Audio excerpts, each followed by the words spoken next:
કોઈ પણ રીતે કાર્ય પદ્ધતિ એવી નથી કે જે સત્વના આવાહન માટે ઉપયોગી ના હોય. એટલે આવું સત્વ, આમ તો પ્રત્યેક મનુષ્ય સાત્વિક છે, પ્રાણી જગતમાં સત્વ જ છે, રજસ તમસ તો આગંતુક છે. એટલે આમ મૂળભૂત સત જે છે સમગ્ર સર્વ અધિષ્ઠાન તો હું છું જ, અને જ પ્રાણી માત્રમાં સત્વગુણ રૂપે વ્યક્ત થતો હોય. પણ એમાંય પણ જ્યાં રજસ ને તમસની માત્રા હોવાને કારણે સત્વની અભિવ્યક્તિ ત્યાં પણ દેખાતું નથી, પણ જ્યાં આગળ રજસ તમસનું આવરણ થોડું ઓછું થયું હોય અને સત્વ પ્રકાશતું હોય, આપણે એને સાત્વિક મનુષ્ય કહીએ.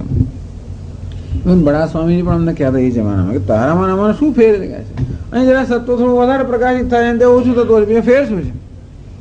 હું વસ્તુ તો એક જ છે, માત્ર એનું આવરણ થોડું દૂર થયું એક નથી થયું, એટલો જ ફેર પડે છે. છતાં પણ આપણે એને સાત્વિક મનુષ્ય કહીએ, જેમાં રજોગુણ કે તમોગુણનું આવરણ મહદઅંશે દૂર થયું હોય, સત્વગુણની અભિવ્યક્તિ થતી હોય. ભગવાન કહે છે કે એમનામાં રહેલું સત્વ હું છું, બધી જગ્યાએ રહેલું સત્વ હું છું. તો બીજે સત્વ આપણને દેખાતું નથી, જ્યાં દેખાય સત્વ એમાં જે સત્વ છે એ હું છું.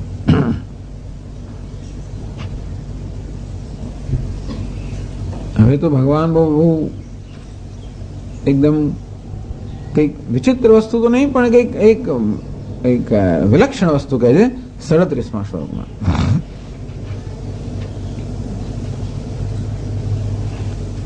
વૃષ્ણીનામ વાસુદેવોસ્મિ પાંડવાનામ ધનંજયઃ મુનીનામપ્યહમ વ્યાસઃ કવિનામુશના કવિઃ.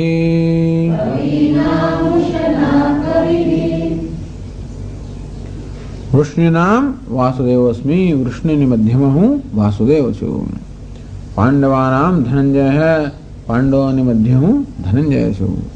મુનિનામપી અહમ વ્યાસઃ, મુનિઓની મધ્યમાં હું વ્યાસ છું. કવિનામ ઉશના કવિ, કવિઓમાં હું ઉશના કવિ છું. એ જ કહે છે શંકરાચાર્ય ભાષ્યમાં. વૃષ્ણિનામ વાસુદેવોસ્મિ અયમેવાહમ ત્વત્સખા પાંડવાનામ ધનંજયઃ ત્વમેવ મુનીનામ મનનશીલાનામ સર્વપદાર્થ જ્ઞાનિનામપી અહમ વ્યાસઃ કવીનામ ક્રાંતદર્શિનામ ઉશના કવિરસ્મિ. વૃષ્ણિનામ, વૃષ્ણિ એ તો કુળ છે. ભગવાન વૃષ્ણિ કુળના હતા, યાદવ કુળ. એમને જે પૂર્વજો થઈ ગયેલા છે મહાપુરુષોના નામ પરથી કુળનું નામ પડતું હોય છે. તો આ વૃષ્ણિ કુળનો ઉદ્ભવ જે થયેલા એ બધામાં હું વાસુદેવ છું. હવે હું જ છું. તો જ સખા. એક જગ્યા છે જયારે ભગવાન વાસુદેવ તરીકે વાત કરે છે. સામે ભગવાન આ ભગવદ્ ગીતામાં અહમ શબ્દનો પ્રયોગ કરે ત્યારે દેવકી નંદન એ જ પ્રયોગ ભાગ્યે જ કરતા હોય છે. ક્યારેક ક્યારેક પણ એક સ્થળ એવું છે જ્યાં ભગવાન પોતે દેવકી નંદન, અહીંયા વસુદેવ વાસુદેવનો પુત્ર, વાસુદેવ એટલે વસુદેવના પુત્ર. એટલે વાસુદેવનો અર્થ આપણે કરીએ વાસુશ્ચાસુદેવ હે, આમ સમગ્ર જગત નિવાસ કરી રહેલો, સમગ્ર જગત જેનો નિવાસ છે એવો જ દેવ છે નામ વાસુદેવ. એ પ્રકારનો યૌગિક અર્થ કરવામાં આવે. અહીં વાસુદેવ રૂઢિના અર્થમાં વસુદેવનો પુત્ર વાસુદેવ, તારો સખા એ હું જ છું. બધા વૃષ્ણિના કુળમાં એમાં પણ કઈ સંકોચ નથી. કેટલું સરળ છે ને! ભગવાનને કોઈ વસ્તુમાં સંકોચ નથી. મુક્તિ આને જ કહેવાય.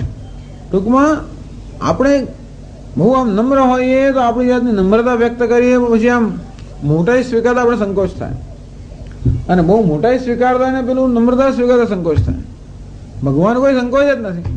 દ્યુતમ છલાયતા અસ્મી, છળ કરનારો દ્યુત હું છું, સંકોચ નથી. વૃષ્ણિમાં હું વાસુદેવ છું, એમાં વાંધો નથી. કઈ કોઈ પ્રકારનું આઈડેન્ટિફિકેશન જ નથી. પોતે પોતાની ગાથા ગાય એવું કોઈ કરે? એવું કરવામાં કોઈ સંકોચ કેમ નહીં હોય?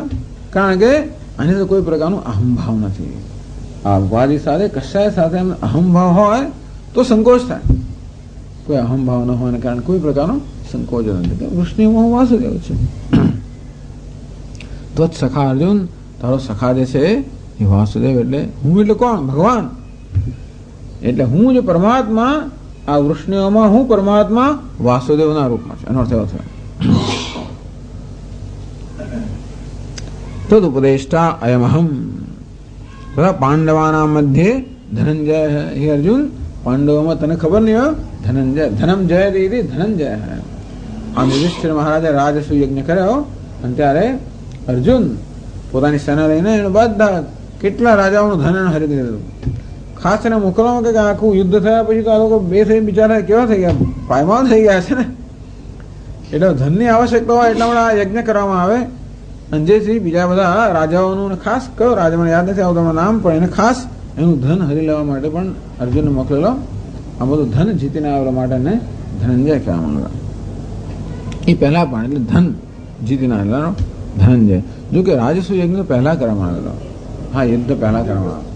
ઇન્દ્રપ્રસ્થમાં ત્યારે કરવામાં આવે. આ લોકો હસ્તિનાપુરમાં હતા પણ ઇન્દ્રપ્રસ્થમાં હતા ત્યારે. એટલે નહીં તો અત્યારે ધનંજય નામ પડ્યું ના હોતા. પણ એટલે એ રાજસુ યજ્ઞ પહેલા જ કરવાનું. તે વખતે ધન જીતીને આવેલો. બરોબર છે.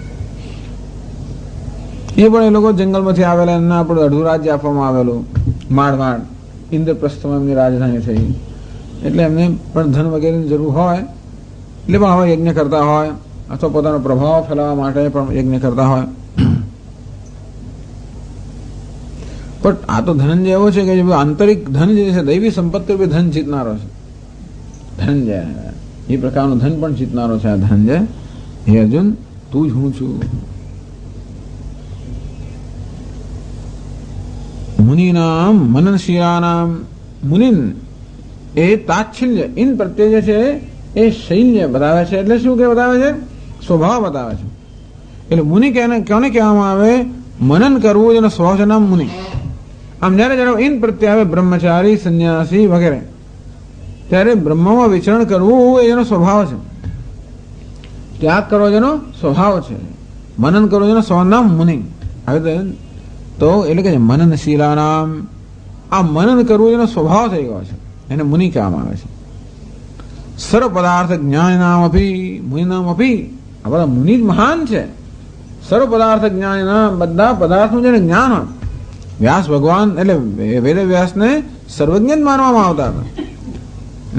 કારણ કે આખું જગત કેવું છે? ભારતોચ્છિષ્ટ. મહાભારતથી આગળ કશું બીજું કઈ જગતની અંદર છે જ નહીં. ટૂંકમાં જે મહાભારતમાં છે એ જ બધે છે, અને મહાભારત નથી કશે નથી. એટલે મહાભારત જેમની મહાન કૃતિ છે એવા ભગવાન વેદવ્યાસ સર્વજ્ઞ જ કહેવાતા. સર્વ પદાર્થ જ્ઞાન આપી અહમ વ્યાસ. એ મહાભારતની રચના તો બધા છેલ્લે કરવામાં આવેલી. એટલે બધું જ આખું એટલે મહાભારત યુદ્ધ બધું જ પતી ગયું પછી. ત્યારે એ વખતે પાંડવો કરો ત્યારે તો આ વ્યાસ ભગવાન છે ખૂબ જરા વ્યવહારમાં ખૂબ વારંવાર આવતા હતા. વારંવાર મહાભારતમાં ઉલ્લેખ આવતો હોય કે વેદવ્યાસ આવીને એમને સલાહ આપતા હોય, એમના જરા મુશ્કેલીઓમાંથી દૂર કરતા હોય, પેલાને ધૃતરાષ્ટ્ર વગેરે સલાહ આપતા હોય, યુધિષ્ઠિર વગેરે સલાહ આપતા હોય. દરેક પ્રસંગે કોઈને સમજાવવાનો હોય, સલાહ આપવાની હોય, મુશ્કેલી દૂર કરવાની, તો વેદવ્યાસ આવી ગયા હોય.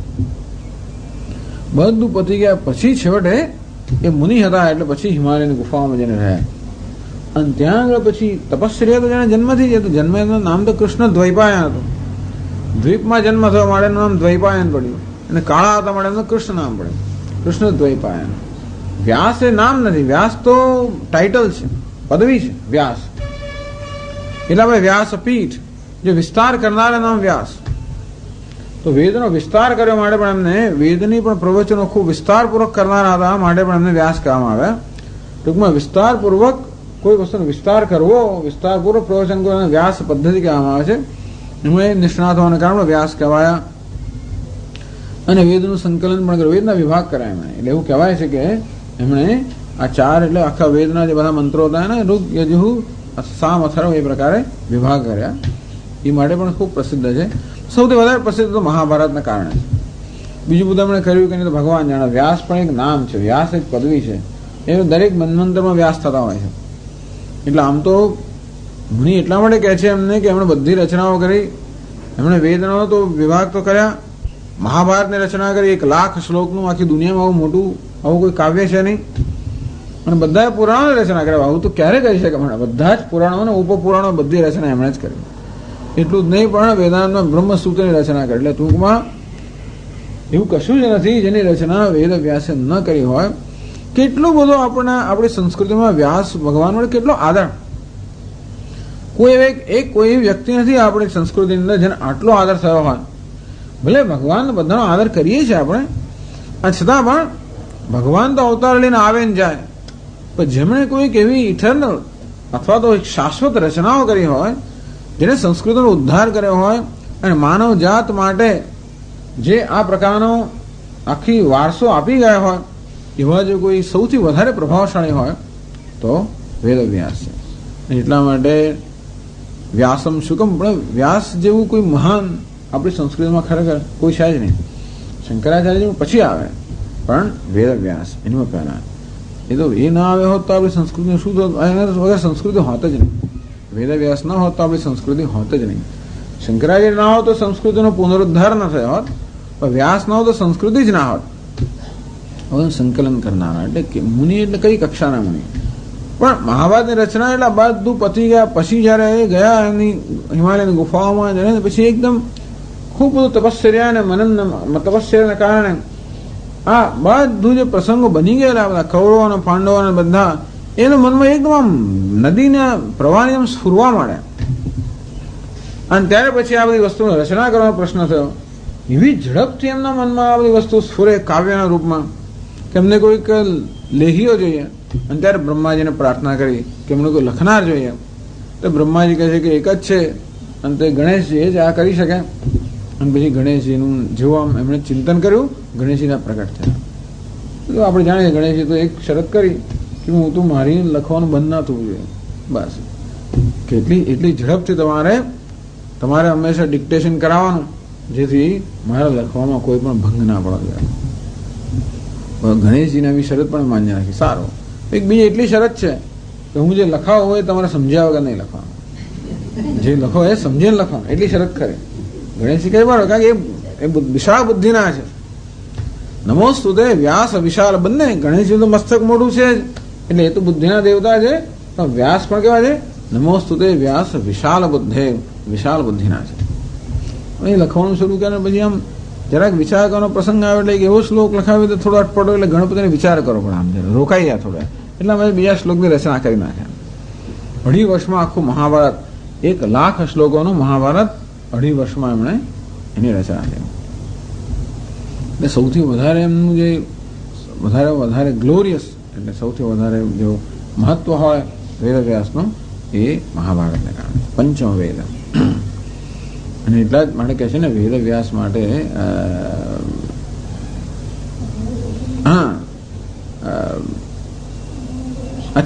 અચતુર્વદનો બ્રહ્મા દિવાહુર પરો હરિ અભાલોચન શંભુ ભગવાન બાદરાયણ. બ્રહ્મા વિષ્ણુ ને શંભુ ત્રણેય છે. અચતુર્વદનો બ્રહ્મ, બ્રહ્મા ખરા પણ 4 વદન વગરના બ્રહ્મ. બ્રહ્માને 4 મુખ હોય, 4 વેદ, એ 4 મુખ છે એમના. એ ભગવાન બ્રહ્મા વેદવ્યાસ બ્રહ્માજી ખરા, અચતુર્વદન, 1 મુખવાળા, 4 મુખવાળા નહીં, બ્રહ્માજી. એટલે બ્રહ્માજી જેવું જ એમનામાં સર્વજ્ઞતા, એવું જ્ઞાન.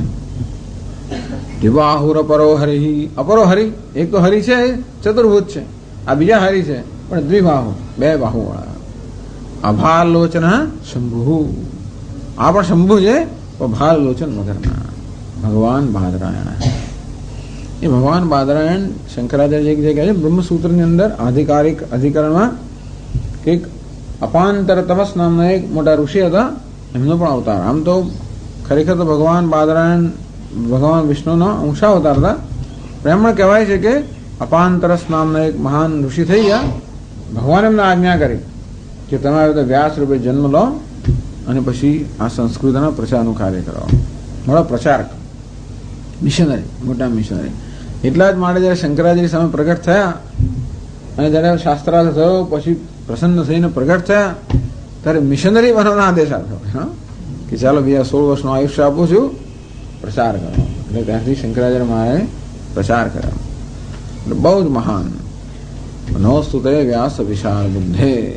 અને સુંદર પણ નમોસ્તુતે વ્યાસ વિશાલ બુદ્ધે ફુલ્લારવિંદાયત પત્ર નેત્ર, જેના નેત્ર આમ ખીલેલા ખવાના પત્ર સમાન.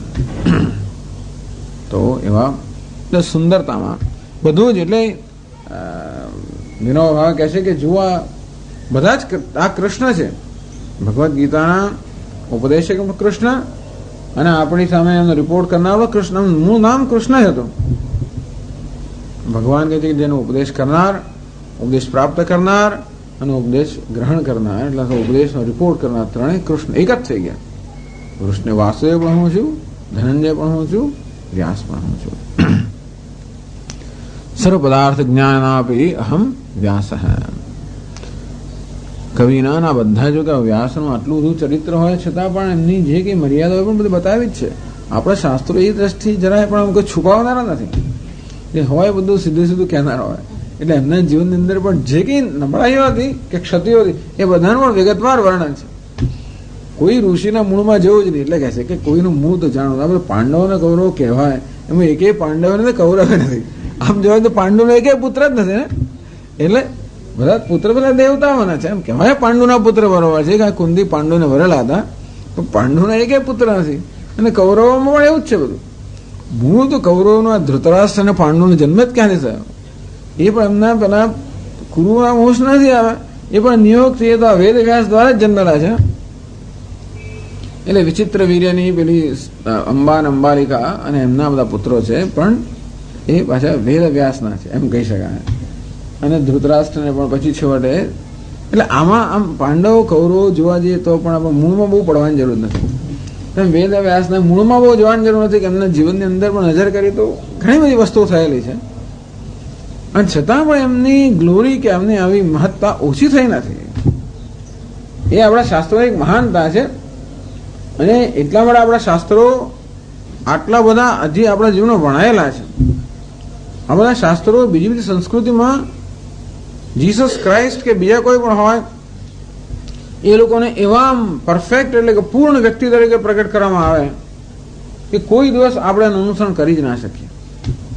જે આપણા શાસ્ત્રોની અંદર જે આ બધા મહાપુરુષોનો ઇતિહાસ લખવામાં આવ્યો છે, આપણે જોઈ શકીએ કે કેવા એમનામાં પણ ક્ષતિઓ કેવી હતી, કેમ એ લોકો ક્ષતિની ઉપર ઉઠી શક્યા અને કેમ આ મહાન બની શક્યા, એમ કરીને ખૂબ પ્રેરણાદાયી. અને આપણામાં જો ક્ષતિ હોય તો આપણે એવો તિરસ્કાર, પેલો આત્મ તિરસ્કાર થાય કે જો આપણે તો આવા જ છીએ, પાપી છે ને આવા દૂષિત છે, આપણે કોઈ દિવસ બની ના શકીએ, તો કે એવું નથી. અને એટલે બધા પછી આગળ આવે છે કવિના ઉષના કવિ શુક્રાચાર્યનું જીવન છે તો વાંચે તો એવું બધા લોકોમાં કંઈ ને કંઈ મુશ્કેલીઓ હોય જ છે.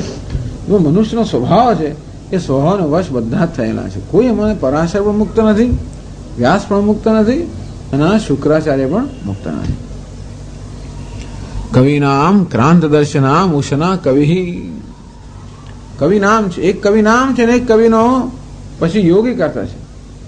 ઉષના કવિ, આ કવિનું નામ હતું. ઉષ્ણસ એમનું બીજું નામ હતું અને એમનું પ્રસિદ્ધ નામ છે શુક્રાચાર્ય. એ ભૃગુ ઋષિના પુત્ર કે પૌત્ર બે માંથી એક હશે, પણ ભૃગુ ઋષિના મોટાભાગે પુત્ર હતા. એટલે એમનું નામ કવિ પણ હતું, ઉષ્ણસ પણ હતું અને શુક્ર પણ હતું, શુક્રાચાર્ય. કવિ નામ ક્રાંતદર્શી નામ. કવિ કોને કહેવાય? ક્રાંતદર્શી. ક્રાંત એટલે જે વસ્તુ દેખા આપણને નજર પડતી હોય એના કરતા પણ જે પર હોય, જે અતીત વસ્તુ હોય એના દર્શન કરનારા. એવા હું શુક્રાચાર્ય એટલે અસુરોના ગુરુ. અને એ સિવાય પણ શુક્રાચાર્ય બહુ મહાન, ખૂબ મોટા તપસ્વી, ખૂબ બધી સિદ્ધિઓવાળા, સંજીવની વિદ્યાવાળા પણ હતા. ખૂબ બધી વિદ્યાવાળા ને એવા બહુ મોટા મહર્ષિ હતા શુક્રાચાર્ય. અને પાછા વળી બલિરાજાના પણ ગુરુ, ને પછી ભગવાનના પાછા એમાં આવી ગયા. એટલે એ કે આંખ પણ ગુમાવી પડી.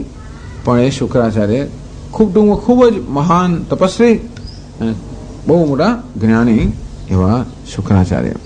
ભગવાન કહે છે બધા કવિઓમાં હું ઉષના કે અર્થાત શુક્રાચાર્ય હું છું. ચાલો આવતી વર્ષે પૂરું થશે. ઓમ પૂર્ણમદ પૂર્ણમિદં પૂર્ણાત પૂર્ણમુદચ્યતે પૂર્ણસ્ય પૂર્ણમાદાય પૂર્ણમેવાવશિષ્યતે ઓમ શાંતિ શાંતિ શાંતિ. શંકરં શંકરાચાર્યં કેશવં બાદરાયણં સૂત્રભાષ્યકૃતૌ વંદે ભગવन्तौ પુનઃ પુનઃ. ઈશ્વરો ગુરુરાત્મેતિ મૂર્તિભેદવિભાગિને વ્યોમવદ્વ્યાપ્તદેહાય દક્ષિણામૂર્તયે નમઃ. ઓમ શાંતિ શાંતિ શાંતિ. હરિ ઓમ શ્રી ગુરુભ્યો નમઃ. હરિ ઓમ. ઓમ નારાયણઃ પરો વ્યક્તાત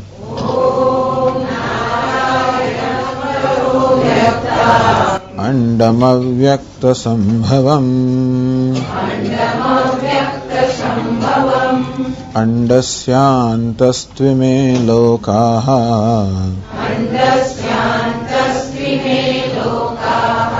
સપ્તદ્વીપા ચ મેદિની.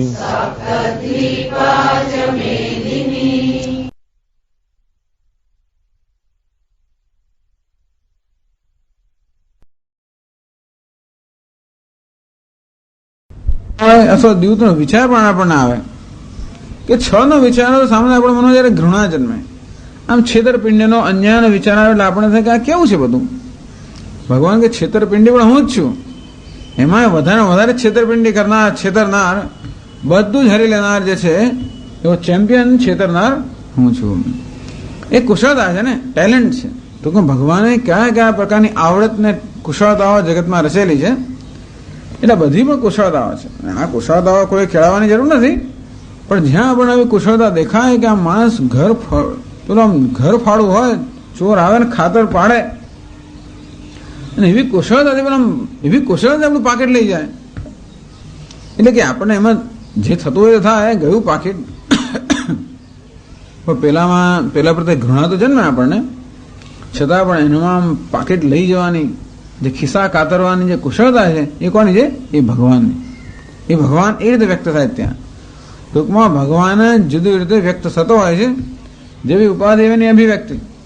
પણ ટૂંકમાં એમાં પણ આપણને ભગવાનનું ચિંતન થાય. જેમ નરભેરામને લૂંટારાઓમાં પણ ભગવાનનું ચિંતન, ભગવાન દેખાય છે ને, તો ભગવાન સામે હીડીને ઠાકોર આવ્યા, સામેથી આવ્યા, અને તેવી રીતે આ ભગવાન કહે રહ્યા. એમ નથી કહેતા કે એમની સાથે કયો વ્યવહાર કરો, એમ નથી કહેતા. વ્યવહારનો પ્રશ્નથી આ જ્ઞાનનો કે સાધનાનો પ્રશ્ન છે. ઈશ્વરના કેશુ કેશુ જ ભાવેશુ ચિંત્યોસી ભગવન્મયા.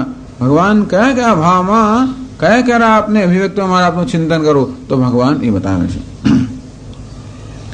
તેજસ્વીનામહમ તેજસ્વીનું તેજસુ જયોસ્મી. જે વિજય પ્રાપ્ત કરનારમાં વિજય જે છે, જેને કારણે વિજય પ્રાપ્ત કરે છે, એ મારે કારણે. એટલા માટે કેનો પરિશ્રમની કથા આવે છે ને, કે દેવ અને અસુરોનો સંગ્રામ થયો, દેવતાઓનો વિજય થયો, દેવતાઓને ગર્વ થયો કે આ વિજય અમારે કારણે છે, અમારી મહત્તાને કારણે છે. એટલે ભગવાન યક્ષરૂપે પ્રગટ થયા, આ દેવતાઓનું અભિમાન છે એમણે દૂર કર્યું. બતાવ્યું કે અગ્નિ એ તણખલું ના બાળી શક્યો, અને એ વાયુ એ તણખલું ઉડાવી ના શક્યો, અને ઇન્દ્ર તો ભગવાન સાથે વાત કરવા પણ ન મળી, દર્શન પણ ના થયા. અને ત્યાર પછી ત્યાં ઉમાદેવી આવીને કહ્યું કે આ બધો વિજય જે છે તો ભગવાનને કારણે છે. જયોસ્મી. આમ જ્યાં વિજય થતો હોય ત્યાં જેનો પરાજય આપણે આમ એવું તો વિજય એ રીતે વિચાર કરવાનો, એટલે ક્યાં દરેક જગ્યાએ ભગવાનની વિભૂતિનું કેમ ચિંતન કરી શકાય, એના માટે આ વસ્તુ છે. આપણું ધ્યાન બીજી બધી જગ્યાએ હોય, ખિસ્સું કાતરી ગયો એટલે આપણું ધ્યાન તો પેલું કાતર્યું નહીં બધા માટે જ હોય ભલે, પણ ત્યાં ભગવાન મારું ચિંતન થઈ શકે, આ વિભૂતિ છે મારી. આપણો પરાજય થયો તો આપણે દુઃખ થાય, પણ પેલો વિજય જે થયો એ પણ ભગવાનની વિભૂતિ છે. ટૂંકમાં કેવી રીતે આ બધી ઘટનાઓ થતી હોય, સામાન્ય રીતે કહેવાનો ભાવ તે છે કે ભગવાન સિવાયનું ચિંતન કરવાનું નામ સંસાર, અને કેવી રીતે બધી વસ્તુમાં ભગવાનનું ચિંતન થાય એ નામ ભક્તિ. ભક્તિનું પ્રકરણ હોવાને કારણે, ભગવાન સર્વત્ર વ્યાપ્ત હોવાને કારણે કેવી રીતેનું ચિંતન કરવું એ માટેના પદ્ધતિ ભગવાન બતાવી રહ્યા છે. 38મા શ્લોકમાં આગળ કહે છે, દંડો દમયતામસ્મિ નીતિરસ્મિ જિગીષતામ મૌનમ ચૈવાસ્મિ ગુહ્યાનામ જ્ઞાનમ જ્ઞાનવતામહમ.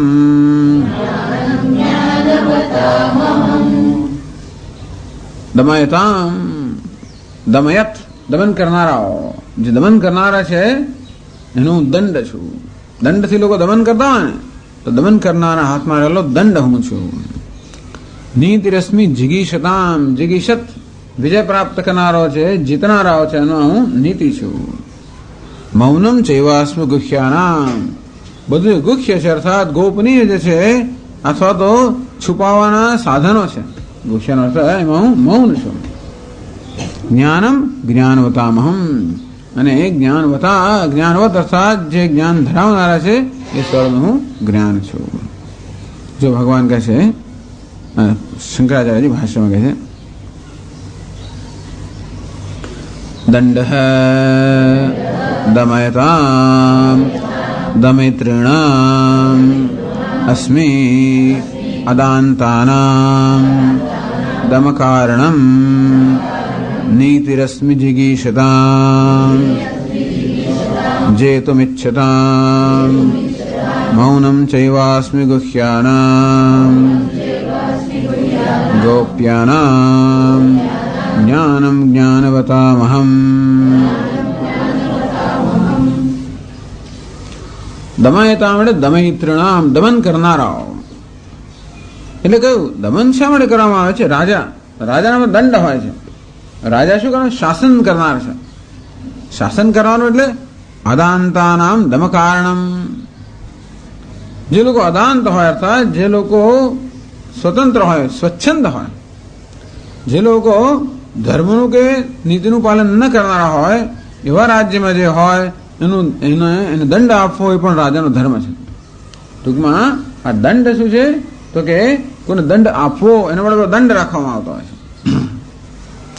અદાંતાનાન ઉત્પથાન પછી પ્રવર્તયતામ દંડહમ. ઉત્પથ પ્રવૃત્તો નિગ્રહ હેતુ. એ દંડ આપવાની અંદર પણ ખરેખર હેતુ તો એનું હિત કરવાનો હોય છે, એવું હોવો જોઈએ. રાજા અનુગ્રહ અને નિગ્રહ બંને કરતો હોય. નિગ્રહ કરતો હોય કોઈનો, નિગ્રહ કરતો અર્થાત એને દંડ આપતો હોય, સજા કરતો હોય કે એને, પણ એ દંડ આપવામાં એને રોકવાનો હેતુ છે. ટૂંકમાં એ જે કુમાર્ગે જઈ રહ્યો છે એમાંથી એને રોકવાનો અને સન્માર્ગે વાળવાનો હેતુ છે. આ દંડ કરવાની પાછળનો હેતુ આ છે. આપણને જ્યારે પણ કોર્ટની અંદર પણ સજા થતી હોય, એ પ્રકારનો દંડ થતો હોય તો પણ એનો હેતુ શું છે કે મનુષ્યને સજા કેમ થઈ? એ કુમાર્ગે ગયો એટલા માટે. એમ કરીને માણસ પોતાનું અહિત કરી રહ્યો છે. ભાવાર્થ એ છે કે જ્યારે જ્યારે મનુષ્ય અધર્મના માર્ગે આચરણ કરતો હોય ત્યારે પોતાનું જ અહિત કરી રહ્યો હોય છે. એને પોતાનું અહિત કરવામાંથી છોડાવવો. જેમ બાળક પણ ઘણા પોતાનું અહિત કરી રહ્યું હોય, માટી ખાતું હોય, હાથ ખાતું, એ કરતું હોય, અમે એક જ ચપાટ લગાવી દેવામાં આવે. કદાચ આમ તો ધીમે સામ દામ બધું કરીએ આપણે, એને સમજાવીએ અને પછી કે જા ચોકલેટ આપીશ બેટા વગેરે વગેરે, અને છતાં એનામાં તો પછી એક જ ચપાટ લગાવી દેવી પડે. ધારો કે એને શું કહેવાય? દંડ કહેવાય. પછી દંડ શેને માટે હોવો જોઈએ? એને સજા કરવા માટે નહીં, ક્રોધથી ના હોવો જોઈએ. એવું નથી થતું, પણ આ તો આદર્શ વસ્તુ આવી છે. આદર્શ વસ્તુ એવી છે કે એને એક ચપાટ લગાડવામાં આવે તો પણ શેના માટે? એને એ વસ્તુ કરતો રોકવા માટે, નહીં કે એને સજા કરવા માટે. એટલે કે આપણે આપણું કહ્યું એને ન માન્યું માટે આપણે ગુસ્સે થઈ ગયા, માટે આપણે તો જાણે સામાન્ય રીતે એક તમાચો લગાવી દઈએ તો શેના માટે લગાવીએ? કેમ માનું કોઈ ના માન્યું એટલા માટે તમાચો. એ માટી કેમ ખાય છે એટલા માટે નહીં. માટી ખાય એને માટી ન ખાવી જોઈએ મારો આગ્રહ છે. મારા આગ્રહનું એને માન ન રાખ્યું, મારા આગ્રહ પણ ન ચાલે માટે એને તમાચો પડે છે. માટી ખાય છે એટલા માટે નહીં. પણ ખરેખર તો તમાચાનો હેતુ શું હોવો જોઈએ કે એ જે પોતાનું અહિત કરી રહ્યો છે એમાંથી એને મુક્ત કરીને એને મુક્ત કરવો જોઈએ. હવે આટલું બધું એટલે બહુ મા બાપ થવું તો બહુ મોટી વસ્તુ છે. કારણ કે આપણા હાથમાં કોઈ જીવની જવાબદારી આપણા હાથમાં આવી ગઈ. એને જન્મ આપ્યો, એનો ઉછેરવાનો, એનું હિત કરવાનું બહુ મોટી જવાબદારી છે, સામાન્ય વસ્તુ જ નથી. એટલે પળે પળે કેટલી સાવધાની જોઈએ અને કેટલી સમજ જોઈએ, મેચ્યોરિટી કેટલી જોઈએ. એ તો પછી આપણે ઉછળતા જઈએ, એ ઉછળતો જાય અને આપણે શીખતા જઈએ. 2-4 બાળકો થાય પછી આપણે જરા કંઈક શીખીએ, પછીના જે નાના બાળકો એમને કંઈક જાય. બાકી પહેલા 1-2 બાળકો તો એમને જ ઉછળી જતા હોય ને, ધોલ ધપડો ખાઈ ખાઈને, કે જે હોય તે, જે આપણો સ્વભાવ હોય તે, અથવા બગાડવાનો સ્વભાવ પણ હોય ઘણાનો. ઘણા દરે અનુગ્રહ જ કર કરે, બસ બેટા લે, હા બસ એમ કરી કરીને એને બગાડી મૂકે, એ બરોબર નથી. અને ઘણા લોકો નિગ્રહ જ કર કરે, એ પણ બરોબર નથી. પણ અનુગ્રહ અને નિગ્રહ બંને વસ્તુ જોઈએ. તો નિગ્રહ કરવાની સત્તા કોને છે? જે અનુગ્રહ કરતો હોય એને સત્તા છે. રાજા અનુગ્રહ કરતો હોય સામાન્ય રીતે, રંજનાથ રાજા, અને તેથી એ પ્રજા પર અનુગ્રહ કરતો હોવાને કારણે એમના હિત પ્રમાણે આચરણ હંમેશા એ પ્રમાણે રાજ્ય કરતો હોવાને કારણે નિગ્રહની સત્તા એને આપી છે. નિગ્રહ તો બહુ મોટી વસ્તુ છે, બહુ મોટી જવાબદારી માંગે છે, બહુ મેચ્યોરિટી એટલે પરિપક્વતા માંગી લે છે. પણ ટૂંકમાં આ દંડ છે ને હોય અદાંતાનામ દમ કારણમ, જે લોકો અધર્મનું આચરણ કરી રહ્યા હોય એને કારણે સમાજ માટે અને પોતાને માટે પણ જે લોકો હાનિકારક હોય એમને એ કરતું રોકવા, જેથી સમાજમાં વ્યવસ્થા જળવાઈ રહે. ઉપરાંત એ મનુષ્ય પણ પોતાનું અહિત કરતા અટકે. એટલે આપણી જે જેલ હોય છે, જેલ એને કરેક્શન ફેસિલિટીઝ કહેવામાં આવે છે. ટૂંકમાં જે કેદી ત્યાં હોય એ કેદીને સુધારવા માટે છે, નહીં કે એને સજા કરવા માટે, એને દુઃખી કરવા માટે નહીં. આપણે તો પછી એને મોટો કેદી એટલે મોટો ગુનેગાર બનાવી દઈએ. એના પર જુલમ કરવામાં આવે તો જે ગુનેગાર મોટો ગુનેગાર બની જાય. ખરેખર તો ગુનો કરતા અટકે અને એનો સ્વભાવ બદલાય એટલા માટે છે. એવું થતું નથી, જુદી વાત છે, પણ આ બધા સિદ્ધાંતો છે, એની પાસે આવો આદર્શ આવો છે. એટલે ભગવાન કે દંડ દમન કરનારાઓ, નિગ્રહ કરનારાઓ, જે શક્તિથી નિગ્રહ કરે એ શક્તિ હું છું. રાજા ધારો કે દંડ કરતો હોય, નિગ્રહ કરતો હોય પ્રજાનો, તો જે શક્તિથી કરી રહ્યો છે ભગવાન કહે છે કે એ હું છું.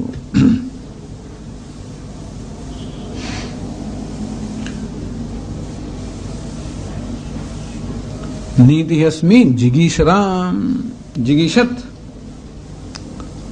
તો જી ધાતુમાંથી બન્યું જિગીષત, જે એટલે જય, વિજય પ્રાપ્ત કરવો. જે તુમ ઈચ્છતામ, જે તુમ ઈચ્છા જિગીષા, તો આપણે જય પ્રાપ્ત કરવાની ઈચ્છા નામ છે જિગીષા. જીવવાની ઈચ્છાને કહેવાય જીજીવિષા, એ જીવ ધાતુમાંથી બને. આ જી ધાતુમાંથી જિગીષા એટલે કે જીતવાની ઈચ્છા. તો એનો કહે છે કે હું નીતિ, નીતિ ન્યાય હૈ, જયોપાયસ્ય પ્રકાશક અસ્મી. તો એ કહે છે કે માણસ જયારે ક્યારે જીતી શકે એનામાં જયારે નીતિ હોય ત્યારે. ની એટલે ન્યાય. ટૂંકમાં આપણે જો જીત પ્રાપ્ત, રાજાએ બીજા રાજ્ય પર કે કશા પર જીત પ્રાપ્ત કરવી હોય તો પણ હંમેશા ન્યાય. જીત પ્રાપ્ત કર્યા પછી ક્યારે આપણે પ્રજાને જીતી લઈએ. આ લોકો કહે છે કે રાજ્યને જીતવું તો જાણે એક જ પહેલું પગથિયું છે, પેલું પૂરતું નથી, તો એની પ્રજાને જીતવી પડે. હમણાં શ્રીલંકાની અંદર પણ બધું યુદ્ધ થયું ને, વિજય પ્રાપ્ત થયો. પેલા ટાઈગર લોકોને બધાને હરાવી દીધા અને કાઢી મૂક્યા ત્યાંથી. એ તો કઈ પહેલું જ પગથિયું છે. પછી આ લંકાનું ત્યાં આર્મી છે એટલે એમનું આ સૈન્ય વગેરે ત્યાં જાય, પણ ત્યાંના લોકોના હૃદય ન જીતે ત્યાં સુધી ખરેખર વિજય પ્રાપ્ત થયો નથી. એટલે સાચો વિજય તો એ છે કે જ્યારે લોકોના હૃદય જીતવામાં આવે, અને ત્યારે જીતવામાં આવે જ્યારે ન્યાય હોય, નીતિ હોય ત્યારે. એટલે આ ન્યાય કે નીતિ જે છે, જે જીતનાર લોકો છે એમનામાં જે ન્યાય કે નીતિ છે એ ખરેખર જય પ્રાપ્ત કરનાર વસ્તુ છે. જિગીષતા જે જય પ્રાપ્ત કરવા માંગે છે, અને એમને લાંબા ગાળાનો, દીર્ઘ ગાળાનો જય પ્રાપ્ત કરવા માંગે છે. માત્ર જય પ્રાપ્ત કરીને જતા રહ્યા જુદી વાત છે, પણ જે લોકો જય પ્રાપ્ત કરીને રહેવા માંગે છે, જેમ કે મોગલો અહીંયા આવ્યા ને આ દેશમાં રહ્યા, એ ક્યારે ટકી શકે? એમનામાં જે નીતિ હોય તો એ લોકો દમન કરતા હોય, પ્રજાનું શોષણ કરતા હોય તો એ લાંબો સમય ન ટકી શકે. જો નીતિ હોય તો એ લોકો પ્રજાના હૃદય જીતી શકે અને એટલે વિજય પ્રાપ્ત કરી શકે. જય ઉપાયસ્ય પ્રકાશક નીતિ ન્યાય હૈ.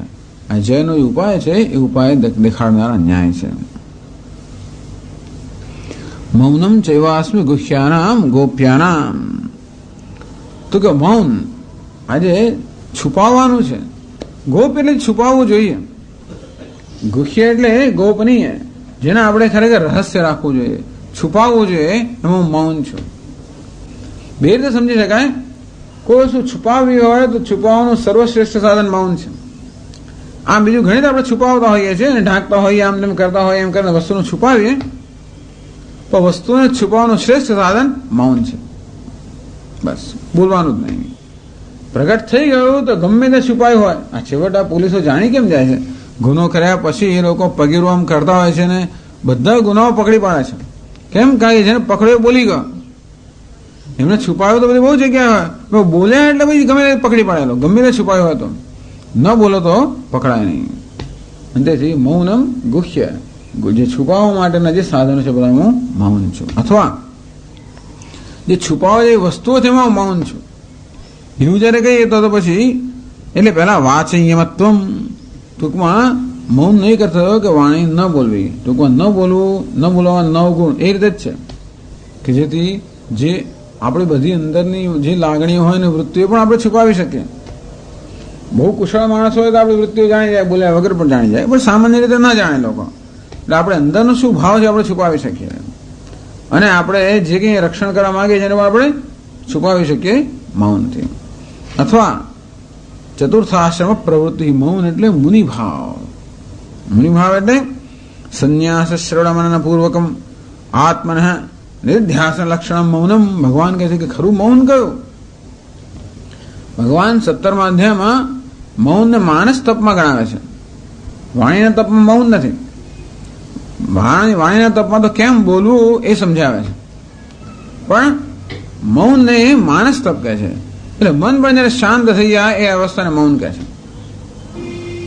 તો એટલે કે ટૂંકમાં સમાધિની અવસ્થા, જ્ઞાનની અવસ્થા જે છે ને અંતિમ અર્થમાં મૌન કહેવામાં આવે છે. ભગવાન કહે છે કે હું મૌન છું, ગુહ્ય. તો એ ગોપનીય વસ્તુ જે છે એનું સાધન જે મૌન છે, ગુહ્ય એટલે ત્યાં પરમાત્માને પ્રાપ્ત કરવાનું સાધન મૌન એ હું છું એમ કહી શકાય. મૌનમ ચૈવાસ્મિ ગુહ્યાનામ જ્ઞાનમ જ્ઞાનવતામહમ. જ્ઞાનવાન જે લોકો છે એનું જ્ઞાન હું છું. એ જ્ઞાનનો અર્થ થાય આત્મજ્ઞાન, એ આત્મજ્ઞાન હું છું. અથવા એમ કહી શકાય કે એટલે મૌન સાધન થયું અને જ્ઞાન પછી એનું પરિણામ આવે એમ પણ કહી શકાય. અથવા જ્ઞાન એટલે કોઈ પ્રકારનું જ્ઞાન. તો કોઈ પણ માણસમાં કશું જ્ઞાન હોય, ટૂંકમાં વૈજ્ઞાનિક લોકો આ બધા કેટલા બધા જ્ઞાની લોકો હોય છે એ વિષયની અંદર, અનેક બધા વિષયના પંડિતો હોય, શાસ્ત્રીઓ હોય, એ બધામાં જે જ્ઞાન છે એ પણ ભગવાન કહે છે કે હું જ છું. ટૂંકમાં બધા લોકો ઘણીવાર બધા વૈજ્ઞાનિકો માને છે કે અમે બધું શોધ્યું, અમે આમ કર્યું તેમ કર્યું, તો કે નહીં, છેવટે જ્ઞાન કોણ છે? ઈશ્વર જ છે. માત્ર આત્મજ્ઞાન જ નહીં, પણ અપરાવિદ્યા છે એ પણ ઈશ્વર જ છે. કઈ જ્ઞાન ક્યારે થાય? ઈશ્વર જ્યારે એ રૂપમાં આપણા હૃદયમાં સ્ફૂર્ત થાય ત્યારે જ એનું જ્ઞાન થાય. કોઈ વસ્તુ આપણે જાણી ક્યારે શકીએ, કોઈ રહસ્ય ક્યારે જાણી શકીએ? જ્યારે એ વસ્તુ પોતાની જાતને આપણી સમક્ષ પ્રગટ કરે ત્યારે. ખરેખર આમ કશાયને જાણવા માટે આ ફૂલની પણ રચના જાણવી હોય, એનું રહસ્ય જાણવું હોય, તો છેવટે આ પદાર્થ જ્યારે પોતાની જ્યાં પ્રગટ કરે ત્યારે જ્ઞાન થાય. ગમે તેનું માથાકૂટ મરી જાય તો જ્ઞાન થતું નથી હોતું. પછી એકદમ આમ સ્ફુરે. ખૂબ બધી માથાકૂટ કરીએ આપણે, મનોમંથન કરીએ એ વસ્તુને સમજવા માટે, અને એકદમ સ્ફુરણા થાય. હા, સમજ પડી ગઈ. આર્કિમિડીસ દોડ્યો, એકદમ બાથરૂમથી દોડ્યો, બસ મળી ગયું. એકદમ સ્ફુરણા થઈ. એનું શું કારણ? એમ કહેવાય ખરું કે મેં ખૂબ પ્રયત્ન કર્યો, મારે સ્ફુરણા થઈ. પણ કહેવાનો ભાવ તો એ છે કે સ્ફુરણા થઈ એ કેવી થઈ? ઈશ્વરની કૃપા છે. ઈશ્વર જે જ્ઞાન રૂપમાં સ્ફુરતો હોય, એના માટે યોગ્ય જયારે પરિસ્થિતિ ઉત્પન્ન થઈ હોય, પછી કોઈ ભૌતિક જ્ઞાન વાળું હોય કે આધ્યાત્મિક જ્ઞાન હોય, પરંતુ હૃદયમાં જે સ્ફુરણા થતી હોય છે, જેને કારણે આપણે વસ્તુ સમજતા હોય, જે જ્ઞાન શું છે? ભગવાન છે. હવે પ્રવચન આપતા આપતા એમ જે કે સ્ફુરણા થતી હોય, ધારો કે નવી દ્રષ્ટિ પ્રાપ્ત થતી હોય કે નવી, તો એ બધી સ્ફુરણા કોણ છે? એ પણ ઈશ્વર જ છે. ઈશ્વર જે રીતે પ્રગટ થતો હોય છે. એટલે ક્યાંય પણ આપણને કોઈ જ્ઞાની પુરુષ દેખાય, જ્ઞાની એટલે કે આપણા કરતા વધારે ભણેલો ગણેલો, આપણા કરતા વધારે જાણકાર, તો સામાન્ય રીતે આપણે ઈચ્છા છે ને આપણે તો જ્ઞાનમ જ્ઞાનવતામહમ, તો કે જ્ઞાનીનું પણ જ્ઞાન હું છું. કોઈ પણ વિષયની અંદર કશું પણ જ્ઞાન હોય, ભગવાન કહે છે કે એ હું છું.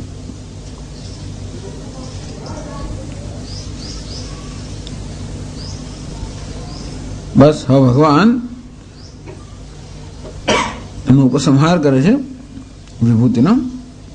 39મા શ્લોકમાં છે યચ્ચાપિ સર્વભૂતાનાં બીજં તદહમ અર્જુન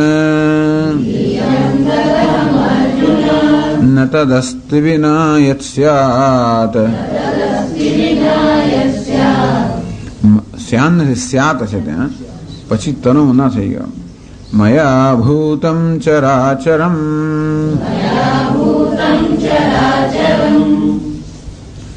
યચ્ચાપિ સર્વબીજાનામ સર્વભૂતાનામ બીજમ.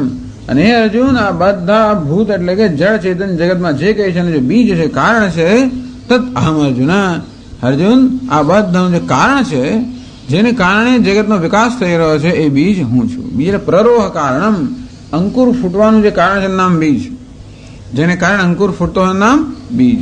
તો જગતમાં જે સતત સર્જન થઈ રહ્યું છે એ બધાનું કારણ હું છું.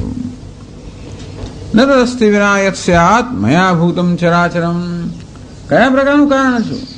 ભગવાન કહે છે કે ચરાચરમ ભૂતમ, ચર ને અચર, જળ અને ચેતન જગતમાં જે કંઈ ભૂત એટલે કે જે કંઈ અસ્તિત્વમાં છે એ મયા ન સ્યાત. એવું કશું જ જગતમાં નથી જે મારા વગર હોઈ શકે. જગતમાં જળ અને ચેતન એવું કંઈ પણ નથી જે મારા વગર હોઈ શકે. ભાષ્યમાં સમજાવે છે, યચ્ચાપિ સર્વભૂતાનાં બીજં પ્રરોહ કારણમ તદહમ અર્જુન પ્રકરણોપસંહારાર્થમ વિભૂતિ સંક્ષેપમાહ ન તદસ્તિ ભૂતમ ચરાચરમ ચરમ અચરમ વા મયા વિના યત સ્યાત ભવેદ મયા અપકૃષ્ટમ પરિત્યક્તમ નિરાત્મકમ શૂન્યમ હિ તत् સ્યાત અતઃ મદાત્મકમ સર્વમ ઇત્યર્થઃ.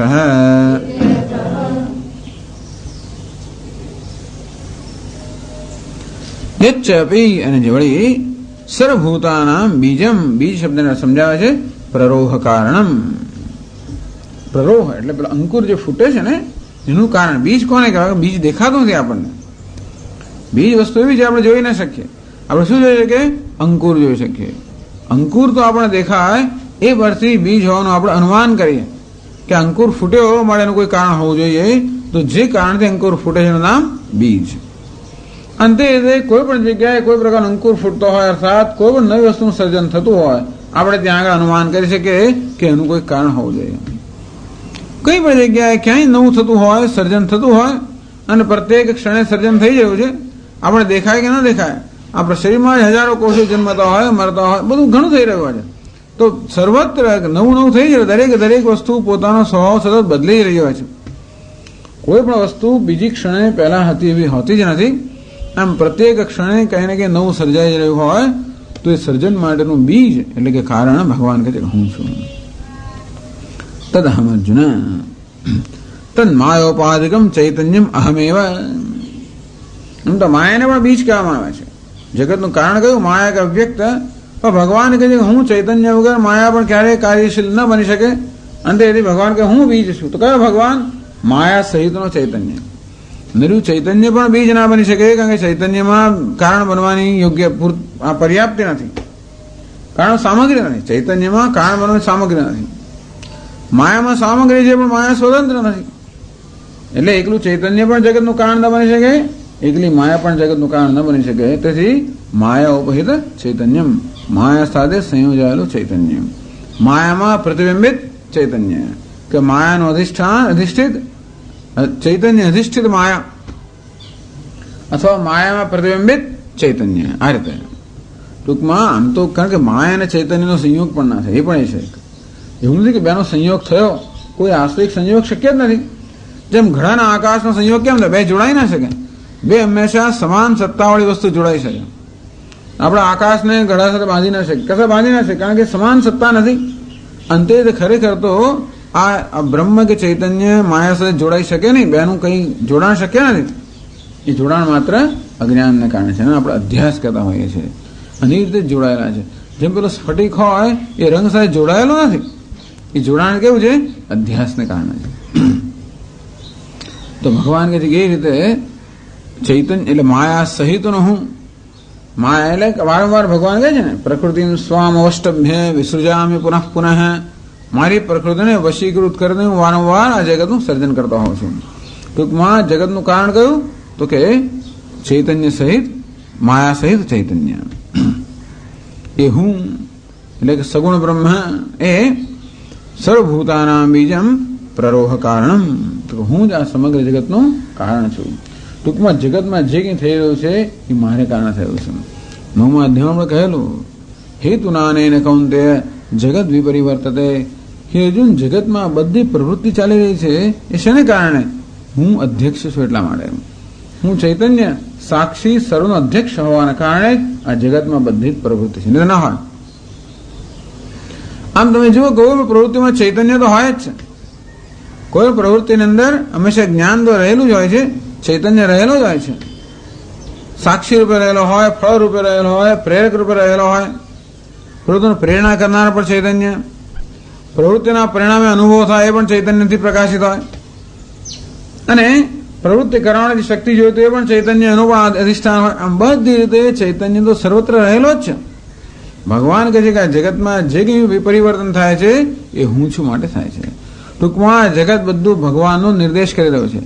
જે જગ્યાએ કોઈ પ્રવૃત્તિ ચાલતી હોય એ પ્રવૃત્તિ શાનો નિર્દેશ કરે છે? ભગવાનનો. પણ આપણે એ ચિંતન કરવું હોય તો આપણે તો પ્રવૃત્તિમાં ગૂંચવાઈ જઈએ છીએ. કેમ કરો, આમ કેમ થયું? તો એ અગત્યનું નથી, પણ શેને કારણે થયું? એટલે પેલા બે જણ જતા, એક મહાત્મા સાથે બીજો કોઈ જતો છે ને, શિષ્યને આમ રસ્તામાં જતા હતા, એક મરેલું કૂતરું પડ્યું હતું. પેલાને બહુ ઘૃણા થઈ શિષ્યને, કીધું ને, તો મહાત્મા જોયે ને દાંત કેટલા સરસ ચોખ્ખા છે. ટૂંકમાં કઈ જગ્યાએ નજર કરવી એ આપણું કામ છે. તેમ જગતની અંદર પણ નજર ક્યાં કરવી? આપણે ઘણો ગંદવાડ છે બધો. સંસાર તો બધી જગ્યાએ છે, પણ જ્યાં સંસાર હોય ત્યાં પેલો પણ હોવો જ જોઈએ, કઈ એના વગર સંસાર ન હોઈ શકે. કહે છે કે ન તદસ્તિ વિનાયત સ્યાત મયા ભૂતમ ચરાચરમ. આ જગતમાં ચર નાચર, સ્થાવર અને જંગમ, જળ અને ચેતન એવું કંઈ પણ નથી જે મારા વગર હોઈ શકે. મયા અપકૃષ્ટમ પરિત્યક્તમ નિરાત્મકમ શૂન્યમ હિ તત્સ્યાત. જો કે કલ્પના જ ન થઈ શકે, પણ ભગવાને કે જો હું ન હોઉં, મારાથી જો છોડી દેવામાં આવે તો, જેમ રામજી ધારો કે પેલા પથ્થર પર રામ લખીને છોડી દે, શું થાય? પથ્થર ડૂબી ગયો. અરે અમારા ભક્તો તો પથ્થર પર રામ લખે તો પથ્થર તરે છે. ભગવાન તો પેલા હું જોતો ખરો કે આ બધા વાતો તો કરે છે કે રામનું નામ લખવાથી પથ્થર તરતા હોય. લાવો જરા, જેવું કોઈ હતું નહીં આજુબાજુ. એટલે ભગવાને પોતે જ પથ્થર લઈને રામ લખ્યો એના પર, અને પછી પાણીમાં મૂક્યો તો ડૂબી ગયો.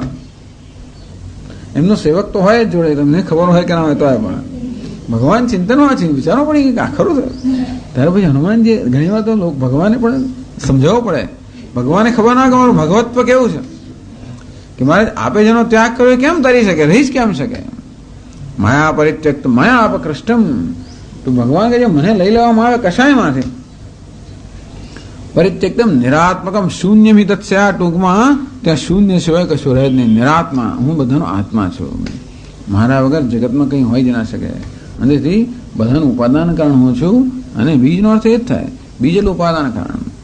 અને અહીં તો બીજ એટલે બંને પ્રકારના કારણ. ભગવાન કે હું નિમિત્ત કારણ છું, ઉપાદાન કારણ છું.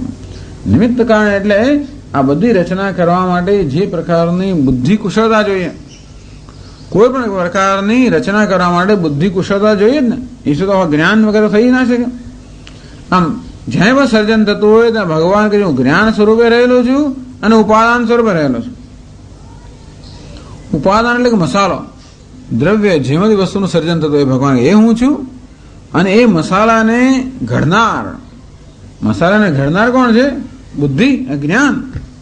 આપણે એમ કહીએ કે ભાઈ આ કુંભારે મસાલાને ઘડ્યો, પણ ખરેખર કુંભારમાં કરેલા કયા તત્વએ ઘડ્યો? પેલા જ્ઞાન તત્વ. એટલે દરેક વસ્તુને એનો આકાર આપનાર કોણ છે? જ્ઞાન. એ જ્ઞાન ક્યારે આકાર આપી શકે? જયારે ઉપાદાન હોય ત્યારે. એટલે જ ભગવાને કહ્યું ને કે જગતમાં જે કંઈ છે હંમેશા આ બંને તત્વના સંયોગથી થતું હોય. ચૈતન્ય પણ હોય જે વસ્તુને પ્રેરણા આપતો હોય, જેને કારણે વસ્તુનું રૂપ, નામ રૂપ સર્જાતું હોય. નામ રૂપનું સર્જાનું કારણ કોણ? ચૈતન્ય. અને નામ રૂપ જેમાંથી સર્જાય ઉપાદાન. તો ભગવાન કીધું ઉપાદાન કારણ પણ હું છું. ટૂંકો બધી જગ્યાએ બંને દેખાય પણ બધે.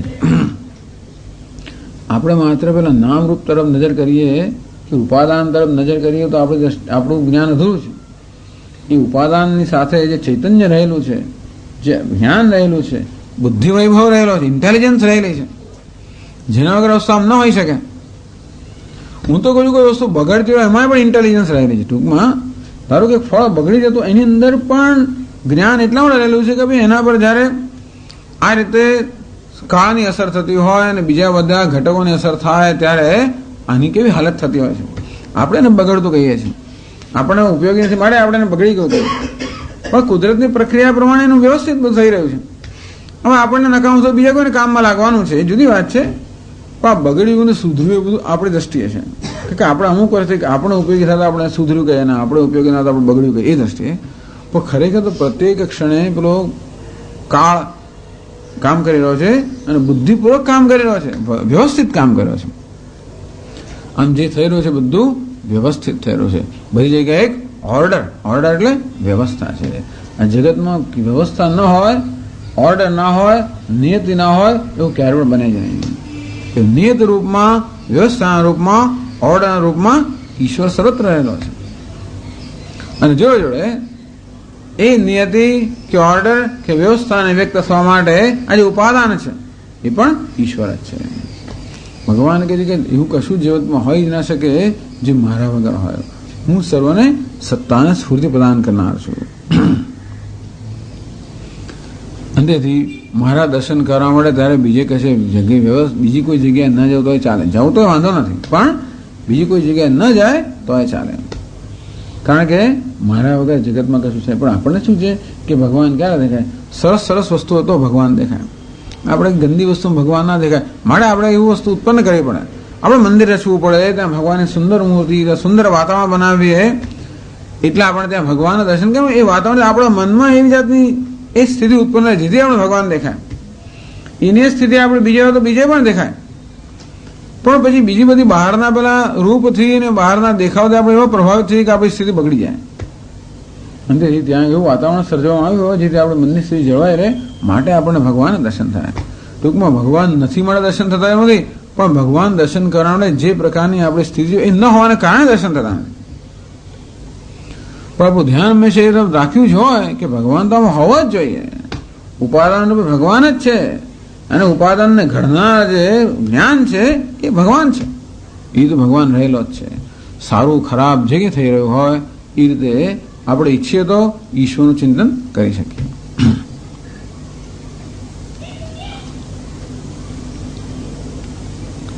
અતઃ મદાત્મકમ સર્વમ ઇત્યર્થ. એટલે શંકરાચાર્ય કહ્યું કે એનો અર્થ એ થયો કે મદાત્મકમ સર્વમ, આ જે કંઈ છે એ બધાનો હું જ આત્મા છું. અને એવું તો બને મારા વગર કશું હોય ને એવું તો બને ને કે ઈશ્વર ના હોય બને જ કેવી રીતે? અને ઈશ્વરને જુદો કરવો એવું બને જ નહીં કે એ જ બધે છે. બસ કહેવાની વસ્તુ એ છે કે જેને હું સત્તા સ્ફૂર્તિ પ્રદાન ના કરું તો હોય જ ના શકે. જેમ સસલામ શીંગડું હોય જ ના શકે, કારણ કે એને ભગવાનની સત્તા સ્ફૂર્તિનો અનુગ્રહ નથી. આમ જેના પર ઈશ્વરની સત્તા સ્ફૂર્તિ અનુગ્રહ ના થઈ વસ્તુ હોય જ ના શકે. જે છે એટલા માટે છે કે ઈશ્વરની સત્તાને સ્ફૂર્તિ છે. આ એમ કહેવાય કે ઈશ્વરની સત્તાને સ્ફૂર્તિ આ જુદા જુદા રૂપે વ્યક્ત થતી હોય છે. એટલે રૂપને બહુ અગત્યતા આપવાના બદલે સત્તાને સ્ફૂર્તિ એને અગત્યતા આપીએ તો પણ ઈશ્વરનું ચિંતન થઈ શકે.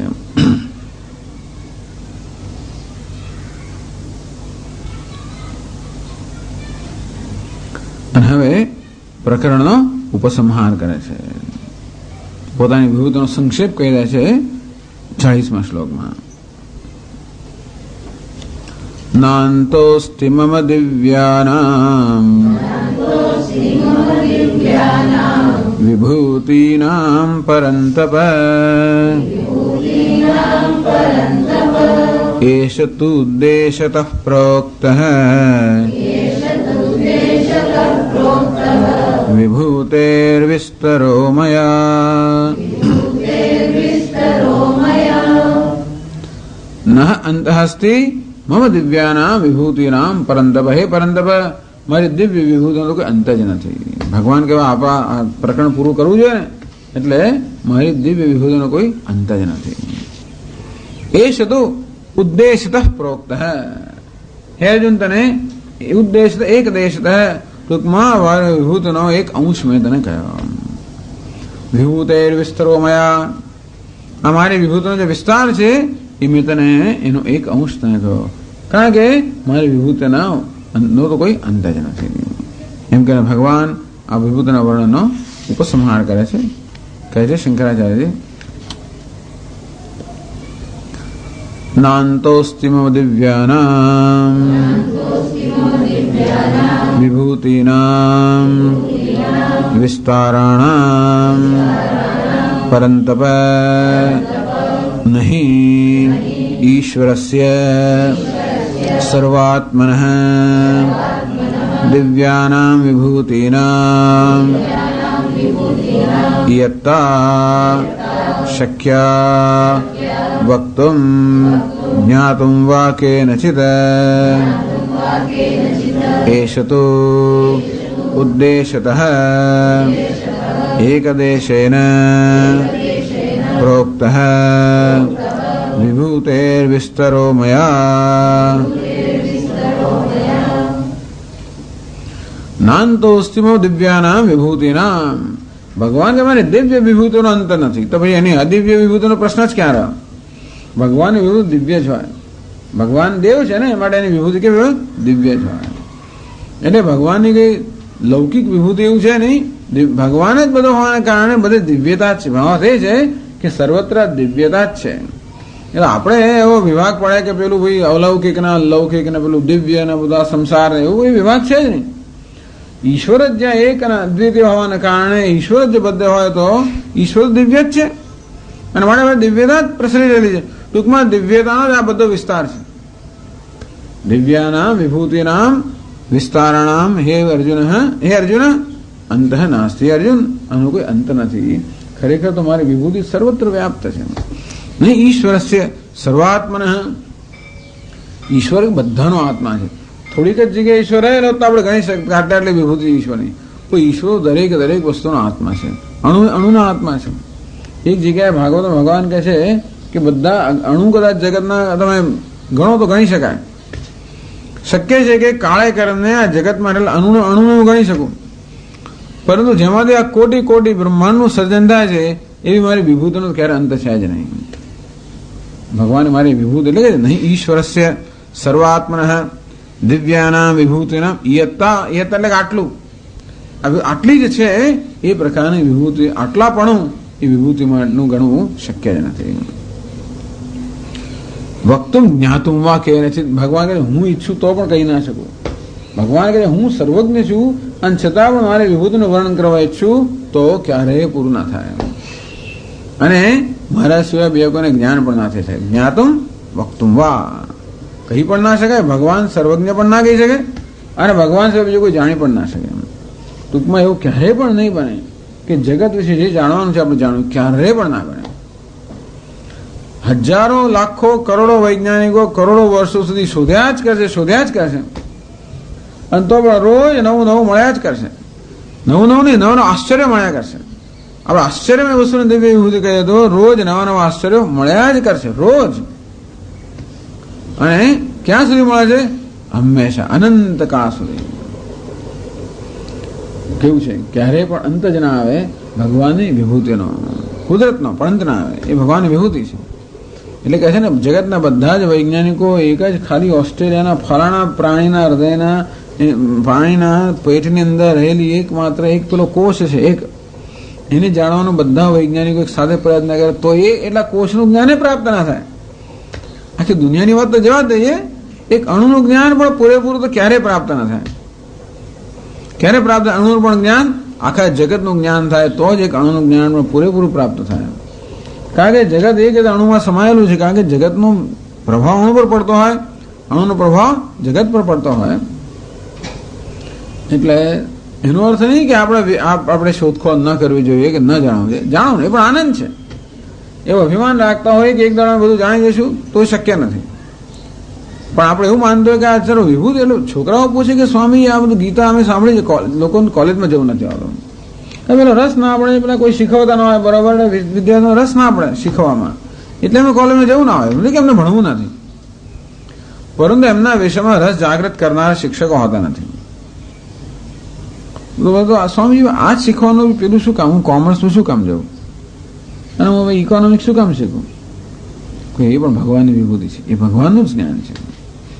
તો જો કોમર્સમાં જાય, ઇકોનોમિક્સમાં જાય, ઇતિહાસ, ભૂગોળ જે કંઈ શીખ, તું જોજે સર્વત્ર ઈશ્વરની વિભૂતિ વાસ્તવિક છે. તો આપણે ભૌતિક શાસ્ત્ર, રસાયણ, કોઈ પણ શાસ્ત્ર શીખે, ભગવાનની વિભૂતિના દર્શન છે. મૂકો આ પણ અપરા વિદ્યા જે છે એ પણ ભગવાનની વિભૂતિની વિદ્યા. પરા વિદ્યા એટલે વિભૂતિ જેની છે ને વિદ્યા. તો અપરા વિદ્યા એટલે એ ભગવાનની જ વિદ્યા, ભગવાનની વિભૂતિની વિદ્યા. નહીં તો વેદાંતિ લોકો એમ કે આ બધું મિથ્યા છે. એ પણ એક જાણવાની રીત છે. બીજી રીત કઈ છે? આ સર્વ ભગવાનની વિભૂતિ છે.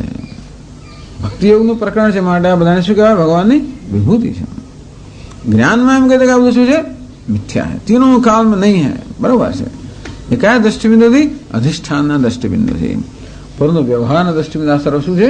ભગવાનની વિભૂતિ છે. એ ભગવાનની વિભૂતિ રૂપે જાણીએ તો જ આપણે એનાથી મુક્ત થઈ શકીએ, એની પકડમાંથી. એ સિવાય ના થાય. એને મિથ્યા જાણવાની પકડ મુક્ત થવું પડે ને. એ ક્યારે મુક્ત થઈએ? એમાં ઈશ્વરના દર્શન કરીએ ત્યારે. બાકી મિથ્યા મિથ્યા શબ્દ ભલાય કર્યા કરીએ, પણ એને મિથ્યાત્વનું ખરેખર જ્ઞાન ક્યારે થાય? એને ભગવાનની વિભૂતિ રૂપે જાણ્યું હોય તો. એવો એક જ્ઞાની થયો નથી જે ભક્ત ના હોય. એવું નથી માનવું કે આ બધી જુદી જુદી વસ્તુઓ હોય. ટૂંકમાં ભગવાન કે મારી દિવ્ય વિભૂતિ સર્વત્ર વ્યાપ્ત છે, અને નહીશ્વરસ્ય સર્વાત્મા દિવ્યાના વિભૂતિ યત્તા વક્ષ્યા વક્તુમ જ્ઞાતુમ વા કેનચિત, કોઈ વડે પણ ન જાણી શકાય. એ સર આનંદ છે કે વાહ, ક્યારે પણ એવી પીએચડી થીસીસ લખ્યા પછી ત્યારે છેલ્લી થીસીસ કોઈ દાડો કોઈ વિષય પર નહીં હોય. એક પણ વિષય એવો નહીં હોય કે જેના પર થીસીસ ન લખી શકાય. લોકો લખવા તૈયાર ના હોય, કારણ કે એના માટે વધારે વધારે મહેનત થયું છે. શું હવે કે કશાય પણ આગળ શોધખોળ કરો તો કામ વધી રહ્યું છે. સહેલી સહેલી વસ્તુ બધી પૂરી થઈ ગઈ. હવે જે છે અઘરું ને અઘરું જ રહે. એટલે નવા વિદ્યાર્થી આવે એને અઘરું ને અઘરું જ. પેલા સાધનો નવા આવતા ગયા, નવા નવા કમ્પ્યુટર નવું નવું આવતું ગયું, શોધખોળ સાધનો વધતા ગયા, અંદર ગૂંચવાડાઓ વધતા ગયા, અને બધું ખૂબ બધું વસ્તુ ગયું. પણ આ રીતે એવું ક્યારે પણ નહીં બને કે કોઈ પણ વિષય પર નવી થીસીસ ન લખી શકાય. દરેક વિષયના દરેક વિભાગમાં દરેક અણુની અંદર પણ થીસીસ લખવા માટે હંમેશા પૂરતી સામગ્રી હંમેશા રહેવાની, કારણ કે ભગવાનની વિભૂતિનો અંત નથી. તો ભગવાન આપે તો આ વિસ્તારપૂર્વક વિભૂતિ કહીએ તો આપણી વિભૂતિ હજી પૂરી નથી થઈ. તો ના, એ છે તો ઉદ્દેશતઃ એક દેશ પ્રોક્ત હે. અર્જુન એમને માનો મારી વિભૂતિ પૂરી થઈ ગઈ. લોકો વિભૂતિ ગણાવે, કોઈ કઈ 55 વિભૂતિ છે, કોઈ 82 વિભૂતિ છે. તો કોને ભગવાને જે ગણાવી એમાં આદિ અંત અને મધ્યની 3 ગણવી કે 1 ગણવી, એમ કરીને ગણતરીનો પ્રશ્ન છે આમાં. પણ ટૂંકમાં 75 વિભૂતિ કે 82 વિભૂતિ વગેરે ભગવાને જે વર્ણન કરી, એમ ન માનવું કે આમ ભગવાનની વિભૂતિનો અંત આવી ગયો. ઉદ્દેશતઃ આ તો માત્ર એક અંશ જ મેં તને કહ્યું.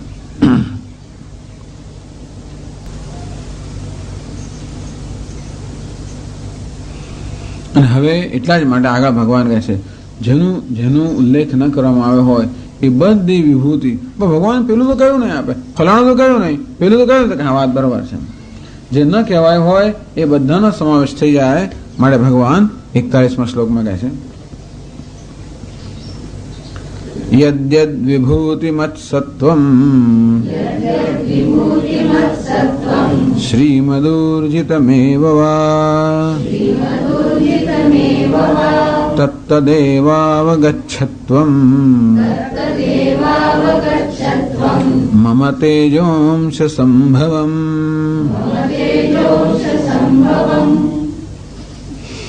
યદ્યદ વિભૂતિમત સત્વમ, યદ્યત સત્વમ વિભૂતિમત.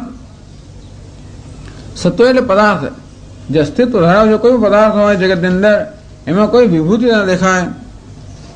વિભૂતિમત શ્રીમત, શ્રી વાળો એટલે કે શોભા વાળો હોય, ઉર્જિતમ શક્તિશાળી હોય, તત્તદેવ અવગચ્છત્વમ મમ તેજોંશ સંભવમ.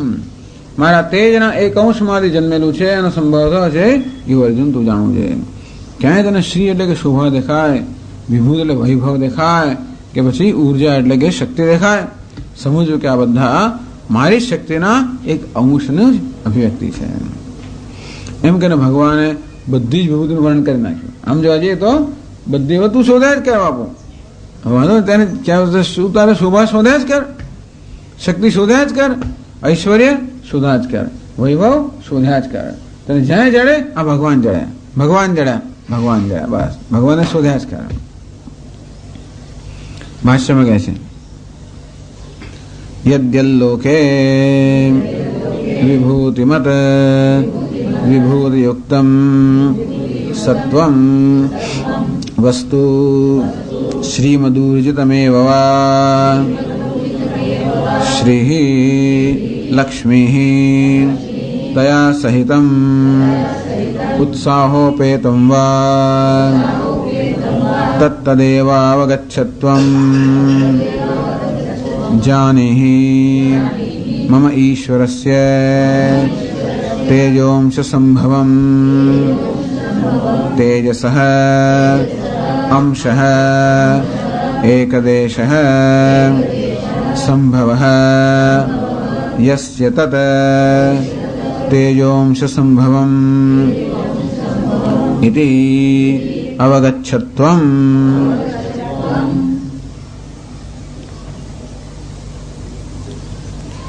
યદ્યદ લોકે આ જગતમાં વિભૂતિમત વિભૂતિયુક્તમ લોકે અતિ રમણીયમ જે કે તને રમણીયતા દેખાય, જ્યાં તને વૈભવ દેખાય, જ્યાં તને ઐશ્વર્ય દેખાય, જ્યાં તને શોભા દેખાય, શ્રીમત શ્રી એટલે લક્ષ્મી, જ્યાં તને આવું સંપત્તિ દેખાય. શ્રીનો અર્થ ઘણો થાય છે. લક્ષ્મી થતો હોય, શોભા થતી હોય, કાંતિ થતી હોય, રમણીયતા થતી હોય. જ્યાં તને કાંતિ દેખાય, રમણીયતા દેખાય, શોભા દેખાય, સંપત્તિ દેખાય, ઐશ્વર્ય દેખાય. પછી ઉર્જિતમ, ઉર્જિતમ એટલે ઉર્જા એટલે શક્તિ, ઉર્જા એટલે શક્તિમાન. ઉત્સાહોપેતમ જ્યાં તને શક્તિ દેખાય, ઉત્સાહ દેખાય, ધગશ દેખાય. તત્તદેવાવગચ્છત્વમ. તમે જોજો માણસો ઉત્સાહ દેખાય પણ જગતની અંદર બધે ઉત્સાહ, વાયુ ઉત્સાહપૂર્વક, જળ ઉત્સાહપૂર્વક વહી રહ્યો હોય, વાયુ ઉત્સાહપૂર્વક વહેતો હોય, આ બધા ઉત્સાહપૂર્વક કામ કરતા હોય છે. જ્યાં ત્યાં ઉત્સાહ દેખાય, ઉદ્યમ દેખાય, સમજવું કે આ મારો તેજનો, મારા યોગનો, મારી શક્તિનો, મારા પ્રભાવનો એક અંશ અહીંયા પ્રગટ થઈ રહ્યો છે. મમ ઈશ્વરસ્ય તેજોંશ, અંશ એટલે એક દેશ એનો સંભવ, મારા તેજના એક અંશમાંથી આ બધાનો સંભવ થયેલો છે. એટલે આ રીતે જયારે ઉર્જિતમ એટલે બલાદ અતિશય યુક્તમ, જ્યાં ખૂબ તને બળ દેખાય, લક્ષ્મી, સંપત્તિ, શોભા, કાંતિ આ બધું દેખાય. ટૂંકમાં આ બધું દેખાય તો ઈર્ષ્યા ના કરી શકે. તને વધારે શોભા દેખાય, વધારે કાંતિ દેખાય, વધારે સૌંદર્ય દેખાય, વધારે શક્તિ દેખાય, વધારે ઈશ્વર દેખાય તારા કરતા, તો એની ઈર્ષ્યા ન કરતો, એને શું કહું, ત્યાં ઈશ્વરના મારા દર્શન કરે. ત્યાં બળ દેખાય તો દરેકને ઘણી જગ્યાએ ઘણા લોકોને ઈર્ષ્યાના જુદા જુદા કારણ હોય છે. અરે જે વસ્તુ આપણે જરા વધારે પડતા આપણે વધારે કરતા કોન્શિયસ કે સાવધાન હોઈએ કે આપણે સભાનતા અમુક વસ્તુની વધારે હોય, આત્મસભાનતા, તો દરેક લોકોને પોતપોતાની કોઈ ઉણપોની બહુ સભાનતા હોય છે હંમેશા.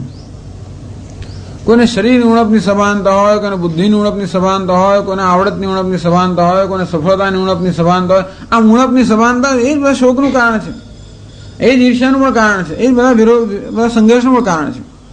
ભગવાન કહે છે કે આ, અને પાછું થાય છે શું કે બીજી કોઈ જગ્યાએ આપણને એ વસ્તુ દેખાય જે આપણામાં નથી, ત્યારે આપણે ઈર્ષ્યા કેમ જન્મે કે આપણી ઉણપથી આપણે સભાન બનીએ. પેલા પાસે છે એ એટલું નહીં, પણ મારી પાસે નથી એની મને સભાનતા થાય. અને આ રીતે મારામાં જે ઈર્ષ્યા જન્મતી હોય, રોષ જન્મતો હોય, સંઘર્ષ, ભગવાન કહે છે કે નહીં, ત્યાં હું છું, મારી વિભૂતિના દર્શન કર્યા. તો ક્યાંય ઈર્ષ્યાને સ્થાન ન રહે. મારા કરતા બુદ્ધિમાન છે, ઓ આ તો ભગવાનની વિભૂતિ છે, માટે તો પૂજનીય છે. ભગવાન એ રૂપમાં રહેલો છે, માટે એ આપણો પૂજ્ય છે, એનો આદર કરવો જોઈએ. જે જગ્યાએ એટલે કોઈ જગ્યાએ ઈર્ષ્યા કરવાના બદલે આદર કરવો જોઈએ. અભિનંદન આપવો છે એટલું ને પણ આદર કરવો જોઈએ. ભગવાનનો અંશ ત્યાં પ્રગટ થયેલો છે. આમ બધી જગ્યાએ એવું કશું નથી જેમાં કશીક શક્તિ ના હોય, એવું જગતમાં કાંઈ નથી જ્યાં કંઈક શોભા ના હોય, એવું કાંઈ પણ નથી જ્યાં કંઈક બળ ના હોય, કંઈક શોભા, કંઈક બળ, કંઈક રમણીયતા, કંઈક શક્તિ, કંઈક કુશળતા, કંઈક ઉત્સાહ, દરેક આનું કંઈક તો બધું હોય જ. એ બધું શું છે? ભગવાન કહે છે કે હું જ છું. ભગવાનની ઈચ્છા શક્તિ, જ્ઞાન શક્તિ, ક્રિયા શક્તિ એનો જગત વિસ્તાર છે ને. આગળ આપણે ચર્ચા કરી કે બધા ઋષિમુનિઓ તો ભગવાનની જ્ઞાન શક્તિ, બધા મનુ એટલે ભગવાનની ક્રિયા શક્તિ, આમ બધી, અને સનત કુમારો વગેરે, એટલે એ જ્ઞાન શક્તિ, ઈચ્છા શક્તિ, ક્રિયા શક્તિ, ટૂંકમાં એની જ આ બધી પ્રજા, એનો જ આ બધો વિસ્તાર છે. ભગવાન કહે છે તારે બેઠો બેઠો બસ મારી વિભૂતિના દર્શન કર, તું સંઘર્ષ ના કરીશ, દ્વેષ પણ ના કરીશ, ભેદભાવ પણ ના દાખવીશ. તને છળ દેખાય તો એ મારી વિભૂતિ જો, હિંસા દેખાય તો એ મારી વિભૂતિ જો, બધી જગ્યાએ મારી જ વિભૂતિ જોજો. બસ હવે આપણે કરવાનું શું? સમય આપણો પસાર કરવા માટે આપણે પૂરતી સામગ્રી મળી ગઈ. બધી જગ્યાએ જેનો પણ વિચાર આવે ત્યાં શું વિચાર, ધારો કોઈ માણસનો વિચાર આવ્યો, કોઈ વ્યક્તિનો વિચાર આવ્યો, મિત્રનો વિચાર આવ્યો, શત્રુનો વિચાર આવ્યો, ગમે તેનો વિચાર આવ્યો હોય, એમાં એ વિચાર આવ્યાનો વાંધો નહીં, પણ ત્યાં આપણે તરત પેલો અંશ જોવાનો જ્યાં ભગવાન રહેલો છે. દરેકમાં કશુંક તો કશુંક આમાંનું હોવાનું જ. તરત આપણી જાતને યાદ દેવાનું જેમાં ઈશ્વર રહેલો છે, જેમાં તેજ રૂપે રહેલો છે, શક્તિ રૂપે રહેલો છે, આના રૂપે રહેલો, અરે છ રૂપે રહેલો છે. તો શું છે? આપણા મનમાં કોઈ પ્રકારનો વિરોધ, આપણા મનમાં રોષ, આ બધી વસ્તુઓ રહે નહીં. ભગવાન દર્શન આવે એટલે કશું ના રહે, આપણું મન શુદ્ધ બને. એટલા માટે કહ્યું ને કેશુ કેશુ ભાવેશુ ચિંત્યોસી ભગવાનમયા. ભગવાન કયા કયા ભાવમાં, કયા કયા આપની અભિવ્યક્તિઓ મારે આપનું ચિંતન કરવું જોઈએ.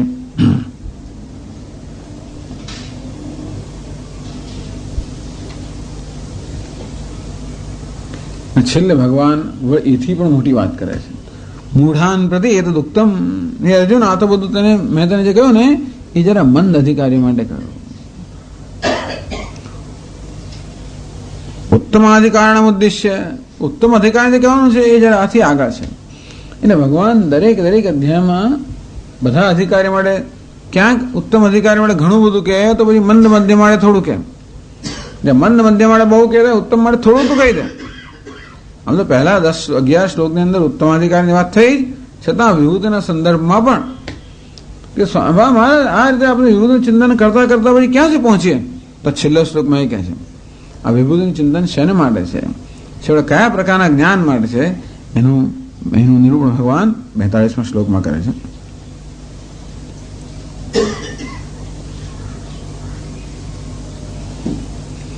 અથવા બહુનૈતેન કિમ જ્ઞાતેન તવાર્જુન વિષ્ટભ્યાહમિદં કૃત્સ્નમ એકાંશેન સ્થિતો જગત.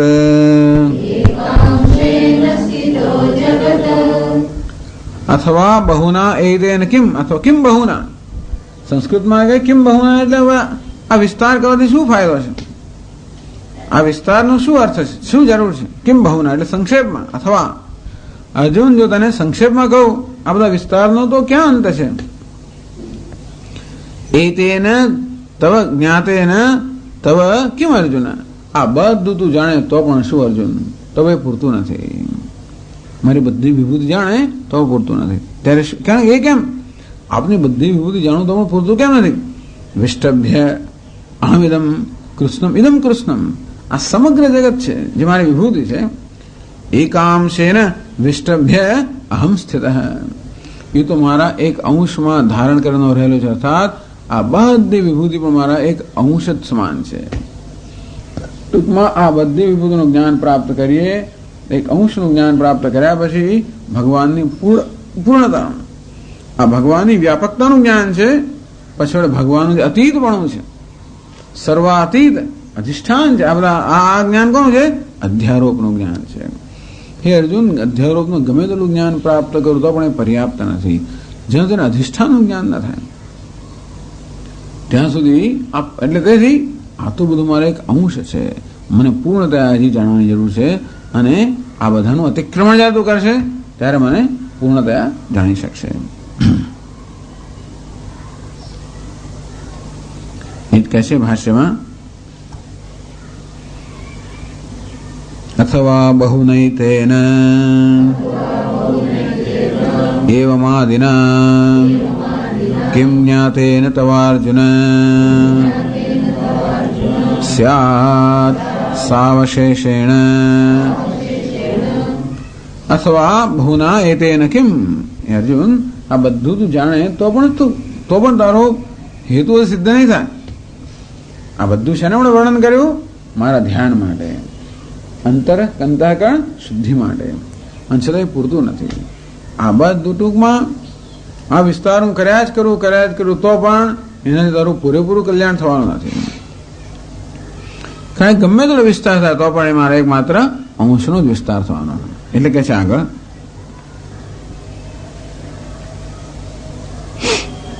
એવું સાવશેષ. સાવશેષ કોને કહેવાય? અવશેષ સહિત નામ સાવશેષ. કંઈક અવશેષ રહી ગયો છે. આ બધા વર્ણન પછી પણ કંઈક અવશેષ રહી ગયો છે. એટલે અર્જુન, આ બધું વર્ણન તો મારું પૂરેપૂરું વર્ણન નહીં થાય. આ બધું વર્ણન કર્યા પછી પણ મારો કોઈનો કોઈ અવશેષ તો વર્ણન કર્યા રહી જ જવાનો છે. અને તેથી આગળ કહે છે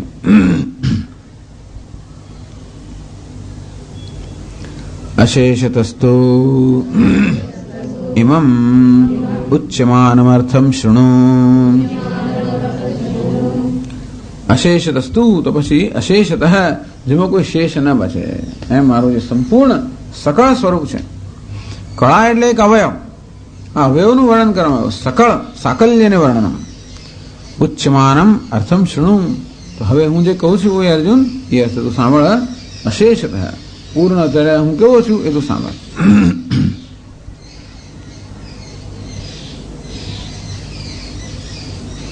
વિષ્ટભ્ય વિશેષતઃ સ્તંભનમ દૃઢમ કૃત્વા ઇદમ કૃષ્ણમ જગત એકાંશેન એકાવયવેન એકપાદેન સર્વભૂતસ્વરૂપેણ ઇત્યેતદ.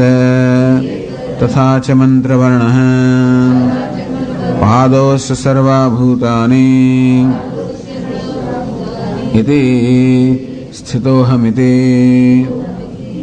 પાદોસ્ય વિશ્વભૂતાની બરાબર છે, સર્વભૂતાની.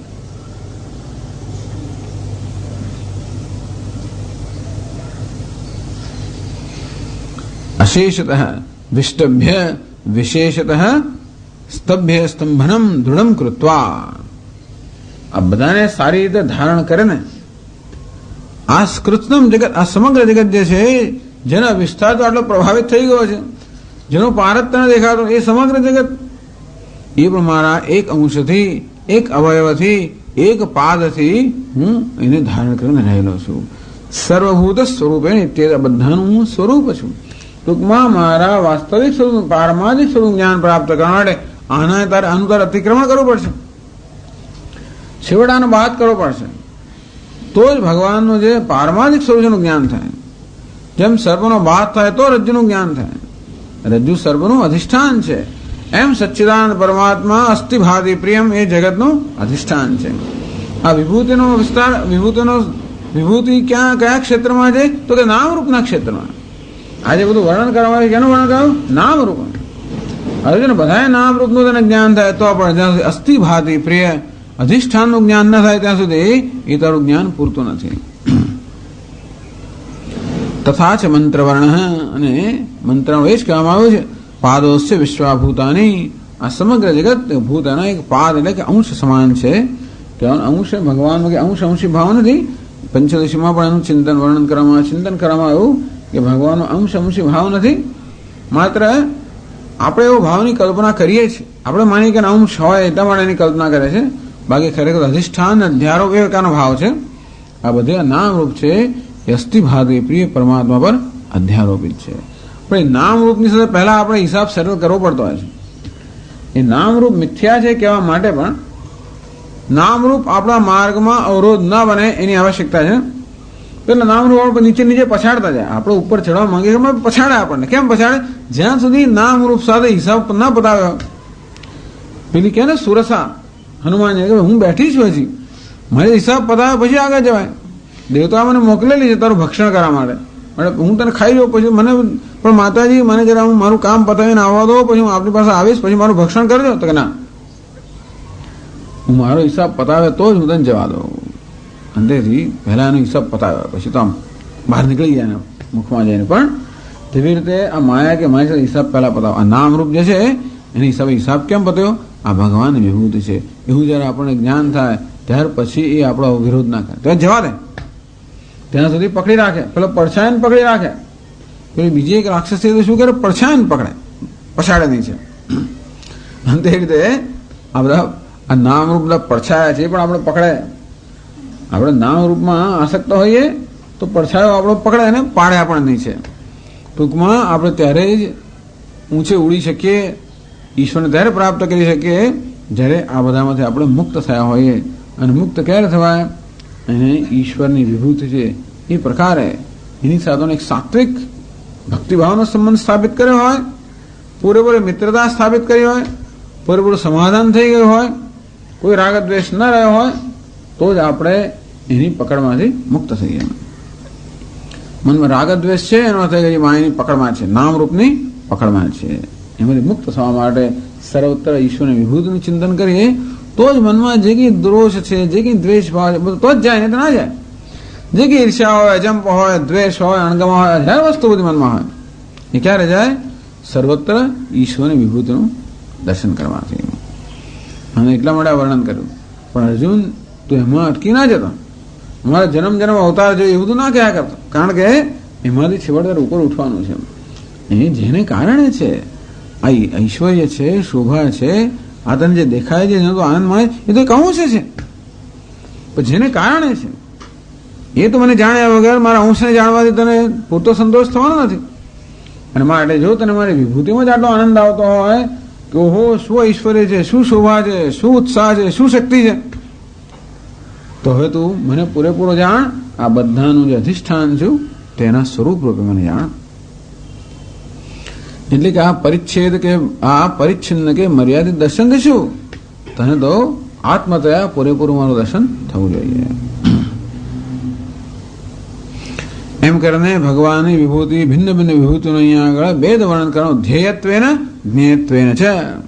આ છેલ્લું વર્ણન જ્ઞાન, ભગવાનનું જ્ઞાન પ્રાપ્ત કરવાનું, આગળના વર્ણન ભગવાનનું ધ્યાન કરવા માટે થયા.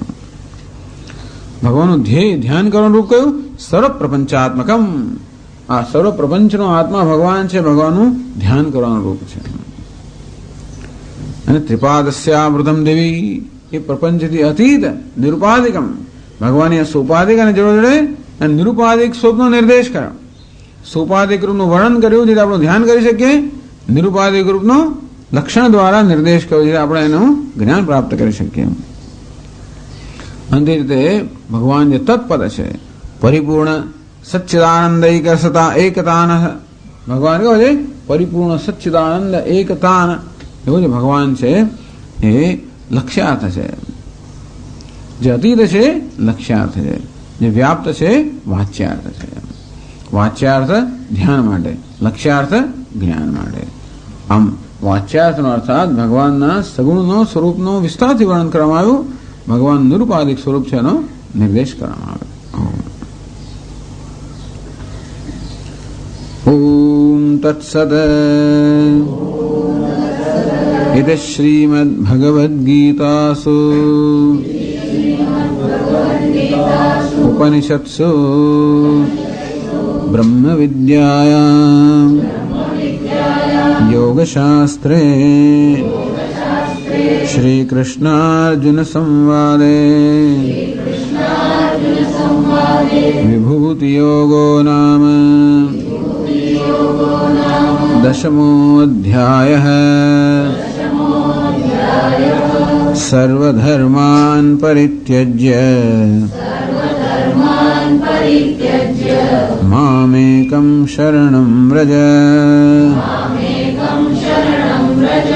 अहं त्वा सर्वपापेभ्यः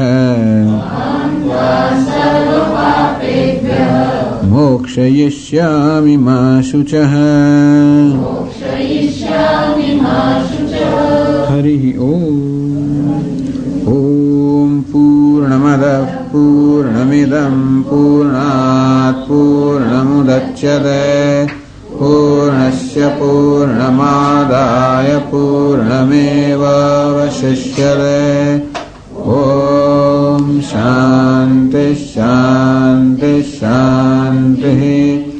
शङ्करं शङ्कराचार्यं केशवं बादरायणं सूत्रभाष्यकृतौ वन्दे भगवन्तौ पुनः पुनः। ईश्वरो गुरुरात्मेति मूर्तिभेदविभागिने व्योमवद्व्याप्तदेहाय दक्षिणामूर्तये नमः। ॐ शान्ति शान्ति शान्तिः। हरि ॐ श्री गुरुभ्यो नमः।